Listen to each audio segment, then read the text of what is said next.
All right, folks. Well, former President Trump is the new president-elect of the United States of America. And some people aren't very happy about it. So they're angry at Latino men. Trump won the male Latino vote by 10 points over Harris. Latino men. We Latino men. Also Latino men. Among Latino men, the Latino man. It's misogyny from Hispanic men. Joe? You can't make this stuff up. Let's get into it. Before we start, let's just review the #1 rule at the Daddy Dino Show. I think we're gonna need it. Rule #1, don't be a jerk. Nobody likes a bully. No name calling. It's gonna be hard, but I'm gonna do it. Pray for me. Long story short, Latino men showed up to vote for Donald Trump, and some people took notice. Some very angry people. And they want to be Trump. They want to live the way he does without any type of accountability. Yeah. It's about people wanting to emulate that and tap into that, and they feel empowered by it. Katie, it could be part of what you just said about people, men having their egos bruised for being told they're wrong to believe harmful things, but the other reality is they absolutely want to be Donald Trump. Want to be like Trump? Please. It's ridiculous. This whole thing? Something I threw on. It's not even a Trump hat. $35 for a hat? Yeah, right. Inflation's out of hand. I guess that's one of the good things that came from inflation for them. People can't afford MAGA hats. Wait a minute. In all seriousness, Latino men haven't been talked about this much since the song Despacito came out. The funny thing is that they tried to psychoanalyze Latino men back then too. I mean, yeah, it's a great song, but we don't want to be him. This? Oh, it's just something I threw on. Yeah, my Trump suit got dirty. I mean, my suit got dirty. Honestly, to see these people try to psychoanalyze Latino male voters is one of the weirdest things I've seen. And it really gives us insight on what they think about Latino men. The Latino vote definitely saw a tremendous swing this presidential election. Some argue that the cost of living was perhaps the biggest factor, and others say that maybe even some Latino machismo played a role because Latino men overwhelmingly supported the Republican candidate this time around. Dictionary. Machismo. Definition #1, a strong sense of masculine pride. Definition #2, an exaggerated sense of power or strength. There it is. Definition #3, someone who hates inflation. I knew it. Checks out. I want to go back to what you said about black men being very comfortable with matriarchy, and I agree with that because, you know, black households are often led by a grandmother, yes. Black grandmother or black mother.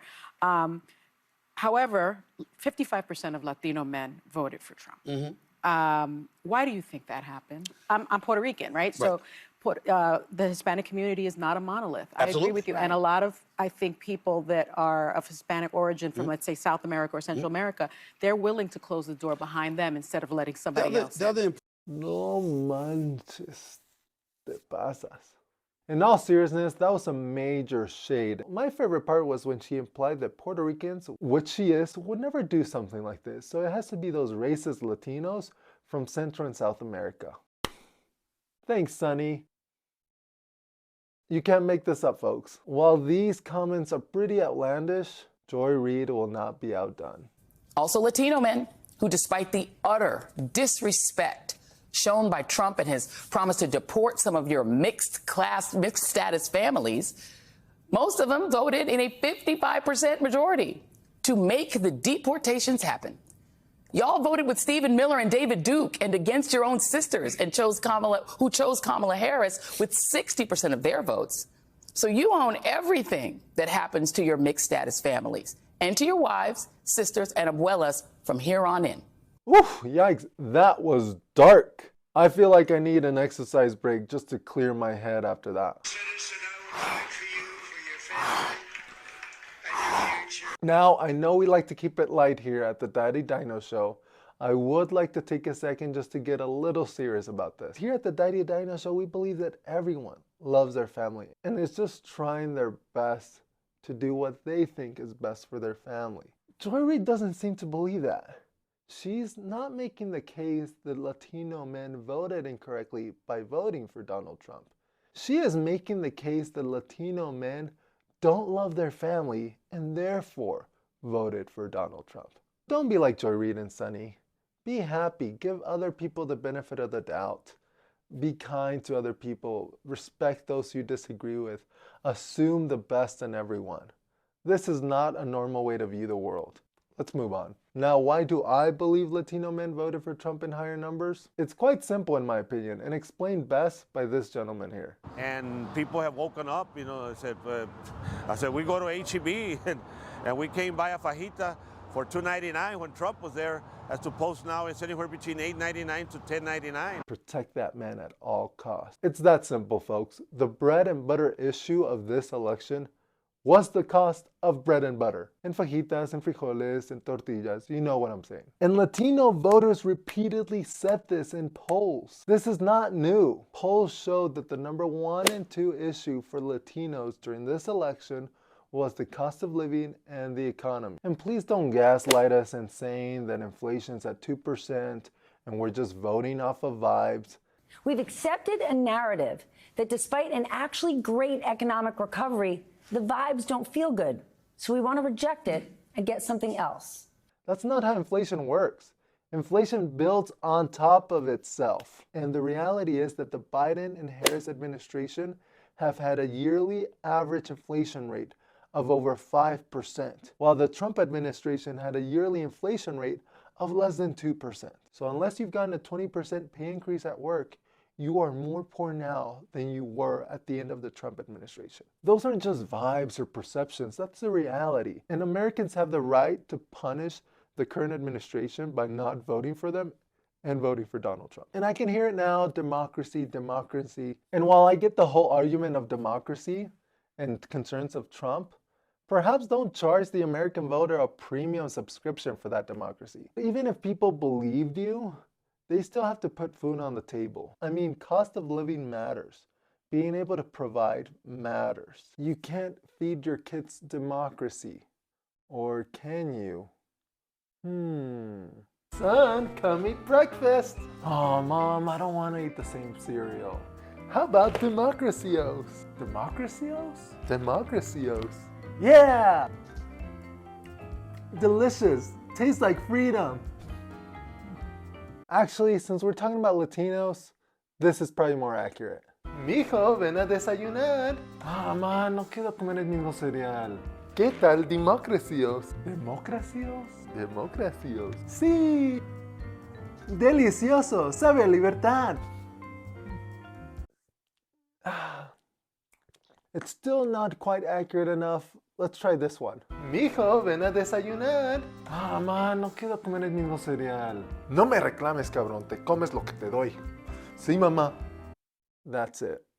So the point is that we can't just tell people to not care about the economy or cost of living.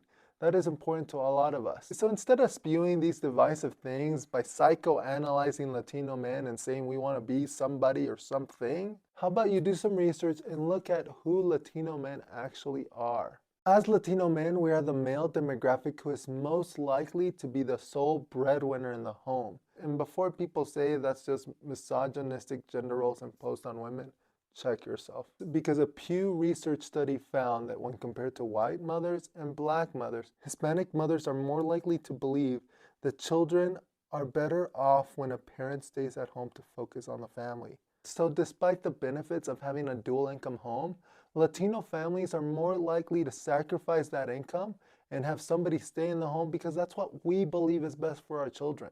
Moreover, we have tons of children. We are the second most fertile ethnic group in the country, and kids are expensive. Additionally, a study found that 44% of the Latino elderly community receive in-home care by their family members, compared to 34% of black elderly and 25% of white elderly. So don't lecture us about not loving our abuelitas, Joy Reid. We love our abuelitas, which is the main reason we have beef with Disney, quite frankly. Why are abuelitas always the villain? Not cool, Disney. Not cool. The reality is that we are just all Americans trying to do the best we can and picking the person that we think would lead this country in the best direction. We have to give each other the benefit of the doubt that we voted for the person that we thought was best for our families. It's not normal to want to create division among families just because of how somebody voted. Fortunately, I think this rhetoric is going to backfire. Latino families have been arguing and disagreeing forever. These people have clearly never been to a Latino Christmas dinner. We love disagreeing. In a weird way, it brings us closer together. And not to mention, our women are very protective of their men, of their sons, brothers, husbands.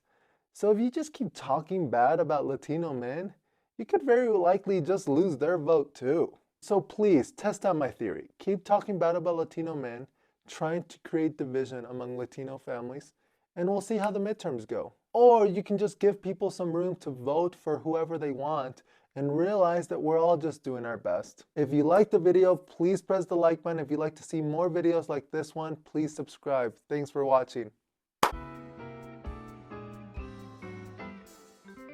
Democracios.